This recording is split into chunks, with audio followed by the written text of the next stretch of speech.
Dawn Butler. Thank you, Madam Deputy Speaker. Madam Deputy Speaker, during the last 18 months, it has been a tale of the good, the bad and the ugly. The good in that the people of Brent and elsewhere have joined together to form mutual aid groups, religions have come together and found common ground, and strangers are now firm friends.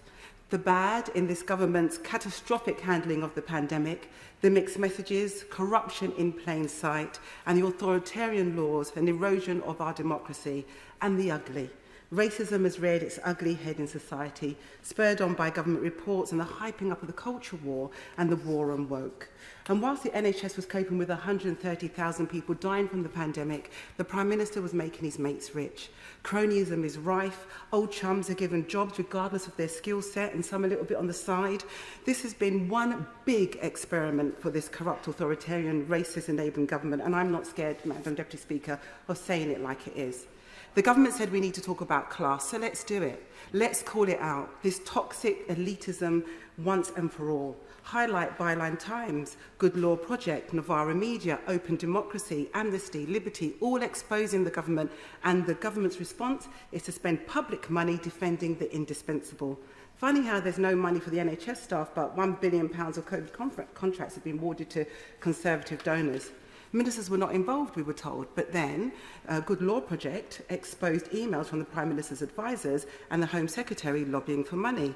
This corrupt, authoritarian approach of the government would be condemned and investigated if it was happening anywhere else in the world.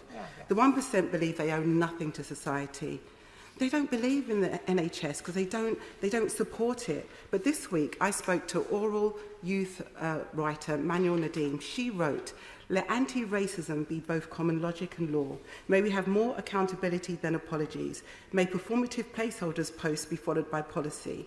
When the future arrives, let the minimum wage be the living wage. Let survival be birthright. And when the poor cannot pay with anything else, let us not ask them to pay with their lives." Madam Deputy Speaker, poor people in our country have paid with their lives because the Prime Minister spent the last 18 months misleading this House and the country. Peter Stefanik from the CWU has over 27 million views on his online, and let me tell you some of them. He highlights that the Prime Minister said the economy has grown by 73%. It's just not true. Reinstated nurses bursary, just not true. There wasn't an app working anywhere in the world, just isn't true. Tories invested 34 billion in the NHS, not true. The Prime Minister said we have severed the link between infection and serious disease and death. Not only is this not true, Madam Deputy Speaker, but it is dangerous, and it's dangerous to lie in the pandemic. And I'm disappointed that the Prime Minister has not come to the House to correct the record and to correct the fact that he has lied to this House and the country over and over again. Order. I'm sure that the member will reflect on her words just then, perhaps correct the record. Madam Deputy Speaker, what would you rather, a weakened leg or a severed leg?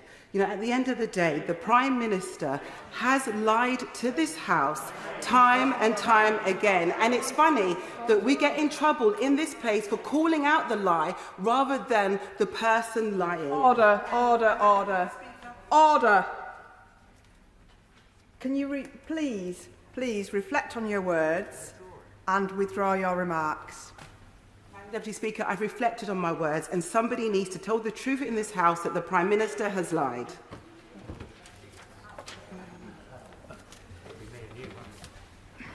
Under the power given me by Standing Order number 43, I order the member to withdraw immediately from the House for the remainder of the day's sitting.